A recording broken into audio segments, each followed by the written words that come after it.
Have you ever felt like you weren't alone, even when there wasn't a soul in sight? Like someone or something was watching you, waiting for you to make the wrong move? That's exactly what happened to me one cold October night when I decided to visit an old cemetery on the edge of town. It wasn't just a creepy experience, it was something I'll never forget. I've always been fascinated by cemeteries. To me, they weren't just places for the dead. They were full of stories, untold histories waiting to be uncovered. So when my friend Ellie dared me to visit the old Hawthorne Cemetery at night, I didn't hesitate. Hawthorne wasn't your typical cemetery. It had been abandoned for decades, overgrown with ivy and hidden behind towering iron gates that were rusted shut. People whispered about it in town, saying it was cursed. They claimed that anyone who spent the night there would leave different. But I didn't believe in curses.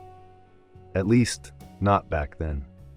Ellie didn't come with me, of course. She was all talk. So there I was, flashlight in hand, standing in front of the cemetery gates. The air was colder than it should have been for October, and a thick fog clung to the ground like a warning. I squeezed through a gap in the iron bars, my jacket snagging on the rusted metal. On the other side, it felt like I'd stepped into another world.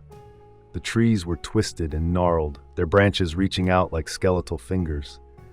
The gravestones were cracked and crumbling, some so old the names had faded completely. It was eerily quiet, no crickets, no wind, nothing. Just the sound of my own breathing and the crunch of leaves under my boots. I told myself I'd stay for an hour, take a few pictures, prove to Ellie I wasn't scared, and leave. Simple, right? As I wandered deeper into the cemetery, I noticed something strange. The gravestones weren't laid out in neat rows like they are in most places. They seemed random, almost like they'd been moved around. Some were tilted at odd angles, and others were partially buried, as if the ground itself was trying to swallow them. The fog thickened as I walked, swirling around my feet like it had a mind of its own. My flashlight flickered, the beam cutting in and out. I slapped it against my palm, cursing under my breath. That's when I saw it, a faint light in the distance. At first, I thought it might be another person, maybe a late-night thrill-seeker like me. But as I got closer, I realized it wasn't a flashlight or a lantern. It was different. It glowed pale blue, hovering above the ground like a will-o'-the-wisp. I froze, my heart pounding. The rational part of my brain told me to turn around, to leave before I got in over my head. But curiosity won out. I followed the light. It led me to a clearing in the center of the cemetery, where the fog was so thick I could barely see my own hand in front of me. The air felt heavy, almost suffocating. The light hovered over a single grave, brighter now. The headstone was taller than the others, carved with intricate patterns that had been worn smooth by time. I leaned in to read the name, but the letters were too faded. That's when I heard it, a whisper. At first I thought it was the wind, but there was no wind. The voice was faint, almost indistinct, but it was there. Leave. I whipped around, shining my flashlight in every direction. No one was there. Hello, I called out, my voice shaking. No answer.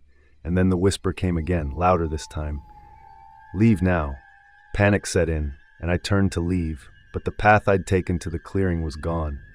The fog was so thick, it was like a wall around me. My chest tightened as I stumbled forward, desperate to find a way out. That's when I saw the figure. At first, it was just a shadow, barely visible through the fog. But as it moved closer, I could make out more details. A long, tattered cloak, a face hidden beneath a hood. It didn't walk. It glided, silent and unnervingly fast. "Who's there?" I demanded, though my voice barely sounded like my own. The figure stopped a few feet away, its hood tilted as if it were studying me. Then it raised a hand, skeletal fingers pointing to the gravestone I'd just left. "You shouldn't have come," it said, its voice echoing like it was coming from inside my head. "I'm sorry," I stammered. "I didn't mean to disturb anything." The figure didn't respond. Instead, it reached out, its hand passing through the air like smoke, and then it was gone. The fog began to lift, but the cemetery didn't feel any less ominous. I ran, weaving between gravestones, my flashlight flickering wildly. Every shadow felt alive, every sound amplified. By the time I reached the gates, I was gasping for air. I didn't stop until I was back in my car, the doors locked and the engine running. When I got home, I told myself it was just my imagination. that I'd let the stories and the atmosphere get to me. But then I checked my phone. I'd taken pictures of the cemetery, mostly just random shots of gravestones and overgrown paths. But one picture stood out. It was the clearing, the gravestone with the intricate patterns, and standing next to it was the figure. It wasn't blurry or distorted. It was crystal clear, its hood pulled back to reveal a hollow, skull-like face. I deleted the picture immediately, but it didn't matter. That image is burned into my memory. I haven't been back to Hawthorne Cemetery, and I don't plan to. Whatever's there, it doesn't want visitors. So if you ever get the urge to explore an abandoned cemetery, maybe think twice. Some places are meant to be left alone. Subscribe for more tales from beyond the grave.